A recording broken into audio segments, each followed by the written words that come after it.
cut to the chop.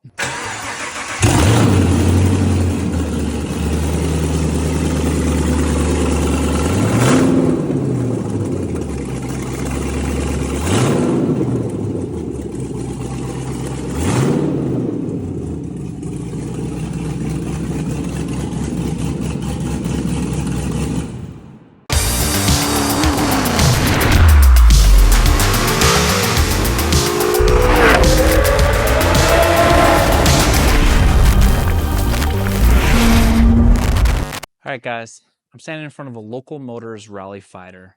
Now, this thing is awesome. Local Motors basically held a competition to see who could design the coolest car, and then they built the design. So they held a competition in 2009.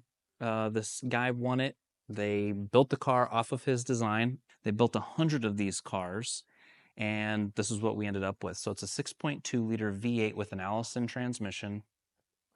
There's something like 20 inches of suspension travel in the rear. It is a front mid-engine configuration. When it came out, they fell under the, I guess, minimum requirements for production vehicle, which I think is 320 vehicles or something like that. And since they only did 100 of them, it wasn't a production run vehicle. So what they had to do is when you bought it, they had to fly you out to Local Motors, and then you spent 6 days with the engineer, working with the engineers, building the car. And then the title came, it was a kit car. So that's how they got away with it. So this thing, that's how they only ended up putting 100 on the road. They ended up going out of business a few years ago, or Local Motors did. And there's a individual who ended up picking up all the parts from Local Motors. He lives in Arizona now.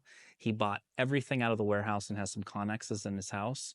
And the only thing he couldn't get were the molds for the body. So there's still parts available, but you can't get the molds for the body. Some really fun things about it is it is a hodgepodge of different cars. So it's using Jeep headlights. It's using, like I say, they did a custom body, Allison transmission, Chevy 6.2 liter engine. These are Honda Del Sol door handles. It's using a Ford steering column and a Ford instrument cluster. But if you look around, you'll notice that you'll be able to spot things that have come from various cars and different applications that they've kind of hodgepodged this thing together. And it was really cool. When it came out, it was awesome. It was built kind of for Baja, with Baja in mind. And a lot of local law enforcements took interest in the car. And I think with the rise of side-by-sides and things like that, this thing kind of went the way of the dodo, and obviously they went out of business. All right, let's open the hood, take a look. So supposedly this thing's made with a bunch of carbon fiber, but the hood weighs a metric ton, and there's no shocks or anything. I think there were supposed to be shocks down here, but they're gone. So this thing's super heavy. You can see kind of how this looks like a side-by-side front end. LS3's tucked way back in the tunnel here. So come check out this interior. Pretty cool. They give you a back seat, but I don't think anyone's fitting back there unless you lay sideways. I got back there one time and couldn't get back out. But you've got full Simpson harness. You've got racing seats.